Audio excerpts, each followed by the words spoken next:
ನಮಸ್ಕಾರ ಸ್ನೇಹಿತರೆ, SNC All-in-One ಚಾನೆಲ್ನ ಕನ್ನಡ ಸುಭಾಷಿತಗಳು ಅನ್ನುವ ಇನ್ನೊಂದು ವಿಡಿಯೋಗೆ ಸ್ವಾಗತ.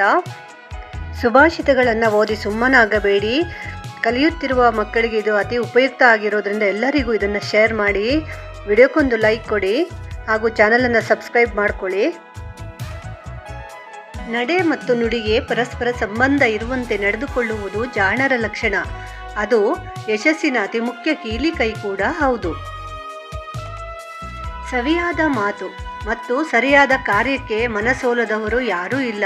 ಆದರೆ ಅದು ಕೃತಕವಾಗಿರಬಾರದು ಮತ್ತು ಇತರರನ್ನು ದಾರಿ ತಪ್ಪಿಸುವ ಉದ್ದೇಶ ಹೊಂದಿರಬಾರದು ಅಷ್ಟೇ. ಹೃದಯ ಹಾಗೂ ಮನಸ್ಸಿನ ಸಮ್ಮಿಲನದಿಂದ ಅದ್ಭುತವಾದ ಶಕ್ತಿಯ ಆವಿಷ್ಕಾರವಾಗುತ್ತದೆ. ಬುದ್ಧಿ ಎಂಬ ಆಯುಧ ಬಳಸಿ ವರ್ಣರಂಜಿತ ವ್ಯಕ್ತಿತ್ವವನ್ನು ಸಾಕಾರಗೊಳಿಸಿಕೊಳ್ಳಬೇಕು. ಯಾರಾದರೂ ನಮ್ಮ ಸಹಾಯಕ್ಕೆ ಬರುತ್ತಾರೆ ಎಂದು ಯಾವ ಕಾರಣಕ್ಕೂ ನಿರೀಕ್ಷಿಸಬಾರದು. ಹಿತಶತ್ರುಗಳು ಮತ್ತು ಸಂಬಂಧಿಕರು ಕಾದಿದ್ದು ಹೊಡೆಯುತ್ತಾರೆ. ಆಲೋಚನಾ ಮುಕ್ತ ಜೀವನ ನಡೆಸಲು ಯಾವಾಗ ಸಾಧ್ಯವಾಗುತ್ತದೋ ಆಗ ಮನುಷ್ಯ ನೆಮ್ಮದಿಯಿಂದ ಬಾಳುತ್ತಾನೆ. ಅಂತಹ ಪರಿಸ್ಥಿತಿಯನ್ನು ನಾವೇ ನಿರ್ಮಿಸಿಕೊಳ್ಳಬೇಕು. ಛಲವುಳ್ಳ ಗಂಡು ಏನನ್ನಾದರೂ ಸಾಧಿಸುವ ಸಾಮರ್ಥ್ಯ ಹೊಂದಿರುತ್ತಾರೆ. ಅಸಂಬದ್ಧ ನಡವಳಿಕೆಗಳು ಅವರಲ್ಲಿ ಇರುವುದಿಲ್ಲ.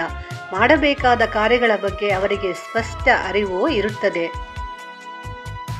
ತಾಳ್ಮೆ ಇರುವ ಹೆಣ್ಣು ಹೂವಿನಂತೆ ಮೃದುವಾಗಿದ್ದರೂ ಸಂಕಷ್ಟ ಸಮಯದಲ್ಲಿ ಕಲ್ಲು ಬಂಡೆಯಂತೆ ಎದುರಿಸುವ ಶಕ್ತಿ ಹೊಂದಿರುತ್ತಾಳೆ.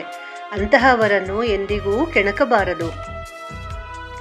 ಜೀವನದಲ್ಲಿ ಬರೀ ಯಶಸ್ಸನ್ನೇ ಆಗಲಿ ಬರೀ ಒಳಿತನ್ನೇ ಆಗಲಿ ನಿರೀಕ್ಷಿಸಬಾರದು. ಅಪಯಶಸ್ಸು ಮತ್ತು ಕೆಡುಕುಗಳು ಅವುಗಳ ಇನ್ನೊಂದು ಮುಖವಾಗಿದ್ದು ಜೊತೆಯಲ್ಲಿಯೇ ಇರುತ್ತವೆ ಎಂಬ ಅರಿವಿರಬೇಕು. ಮನದ ಮಾತನ್ನು ಕೇಳಿ ಮರುಳಾಗಬಾರದು. ಮನಸ್ಸು ಸದಾ ಚಂಚಲವಾಗಿ ವರ್ತಿಸುತ್ತದೆ. ಬುದ್ಧಿ ಎಂಬ ಒರೆಗಲ್ಲಿನಿಂದ ಅದನ್ನು ಶುದ್ಧಗೊಳಿಸಿ ಹೊರೆಹಚ್ಚಿ ನಂತರ ಕೇಳಬೇಕು. ಆಗಸದಲ್ಲಿನ ಕಾಮನ ಬಿಲ್ಲು ಬಣ್ಣ ಬಣ್ಣದ ಚಿತ್ತಾರ ಮೂಡಿಸಿದರೂ ಹಿಡಿಯಲು ಆಗುವುದಿಲ್ಲ. ಮಾನವರ ಬದುಕೂ ಕೂಡ ಹಾಗೆ. ಭ್ರಮೆಯಲ್ಲಿ ಬದುಕುವುದು ಕೂಡ ಕಾಮನ ಬಿಲ್ಲನ್ನು ಹಿಡಿಯಲು ಹೋದಂತೆ ವ್ಯರ್ಥ. ಮಾನವನ ದುರಾಸೆಯೇ ಬದುಕಿನಲ್ಲಿ ಉಂಟಾಗುವ ಸಂಕಷ್ಟಗಳಿಗೆ ಪ್ರಮುಖ ಕಾರಣ. ತನ್ನದಲ್ಲದ ವಸ್ತು ತನ್ನದಲ್ಲದವುಗಳನ್ನು ಪಡೆಯಬೇಕೆಂಬ ವ್ಯಾಮೋಹದಿಂದ ತಪ್ಪು ದಾರಿ ತುಳಿಯಬಾರದು. ಒಡಹುಟ್ಟಿದವರಲ್ಲಿಯೇ ಆಸ್ತಿ ಅಂತಸ್ತಿಗಾಗಿ ಪೈಪೋಟಿಗಳು ಜಾಸ್ತಿ.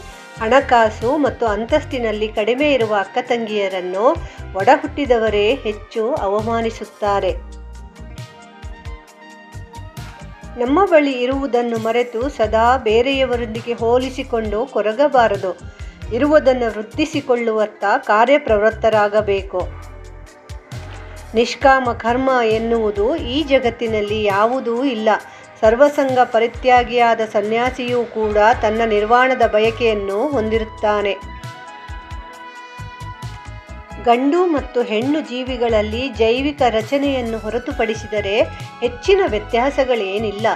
ನೋವು, ನಲಿವು, ಕಾಮ, ಪ್ರೇಮ, ಬಯಕೆ, ಬಳಲಿಕೆ ಎಲ್ಲವೂ ಒಂದೇ ಆಗಿರುತ್ತದೆ. ಸುಭಾಷಿತಗಳನ್ನು ಓದಿ ಸುಮ್ಮನಾಗಬೇಡಿ. ಚಾನಲನ್ನು ಸಬ್ಸ್ಕ್ರೈಬ್ ಮಾಡಿ. ಯಾವ ವಿಷಯದ ಬಗ್ಗೆ ನಿಮಗೆ ಸುಭಾಷಿತಗಳು ಬೇಕು ಎಂಬುದನ್ನು ಕಮೆಂಟ್ನಲ್ಲಿ ತಿಳಿಸಿ. ನಮಸ್ಕಾರ.